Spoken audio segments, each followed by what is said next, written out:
Guys வாங்க இன்னைக்கு மல்லி சீரியலில் என்னென்னா சுவாரஸ்யமாக நடக்க போகுதுன்னு பார்க்கலாம். ரேணுகா மேடம் சாப்பிட்றதுக்காக டைனிங் டேபிள் வராங்க. டைனிங் டேபிளில் குழம்பு சூடாக கொதிச்சிட்ருக்கு.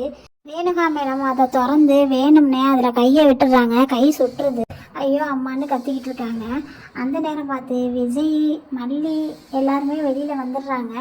வந்து என்னாச்சுன்னு சொல்லும்போது விஜய் பார்த்துட்டு, ஏன் ரேணுகா உன்னால் சும்மா இருக்க முடியாதா, ஏன் இதெல்லாம் நீ பண்ணிக்கிட்டு இருக்க அப்படின்னு சொல்லி கத்துறாங்க. அதுக்கு மல்லி சொல்கிறாங்க, விடுங்க விஜய், திட்டாதீங்க அப்படின்னு சொல்லிட்டு ரேணுகா மேடத்துக்கு கையை பிடிச்சி கட்டு போட்டு விட்டுருக்காங்க.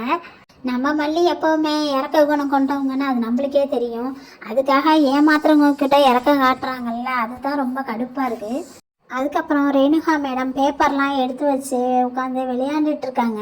அதை பார்த்த மனோகர் சார், இவங்களுக்கு உண்மையாகவே மனநல பாதிக்கப்பட்டிருக்காளா இல்லை நடிக்கிறாங்களா என்னன்னு தெரியல, இதை நம்ம டெஸ்ட் பண்ணியே ஆகணும் அப்படின்னு சொல்லிட்டு நம்ம வலுப்பு வந்த மாதிரி நடிப்போம், நம்மளை காப்பாற்றினா ரேணுகா மனநலம் பாதிக்கப்படலை அப்படின்னு நினச்சிக்கலாம், அப்படி காப்பாற்றலைனாக்கா அவளுக்கு மனநலம் பாதிக்கப்பட்டிருக்குன்னு எடுத்துக்கலாம் அப்படின்னு சொல்லிட்டு வலிப்பு வந்த மாதிரி மனோகர் சார் நடிக்கிறாங்க.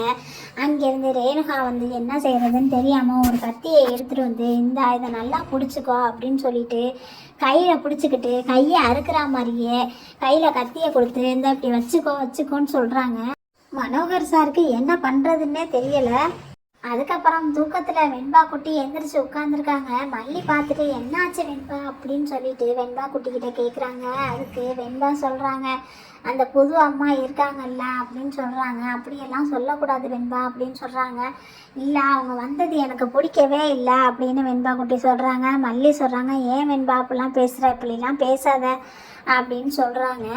வெண்பாவுக்கு இங்கே நடக்கிறதெல்லாம் பார்த்தோன்னே ரொம்ப கஷ்டமாக இருக்குது, இதெல்லாம் எப்போ தான் சரியாகுமோ அப்படின்னு சொல்லி நினச்சி வருத்தப்படுறாங்க. அதுக்கப்புறம் என்ன நடந்திருக்குங்கிறத அடுத்து வரப்போகிற கதையில் பார்க்கலாம். தேங்க்யூ.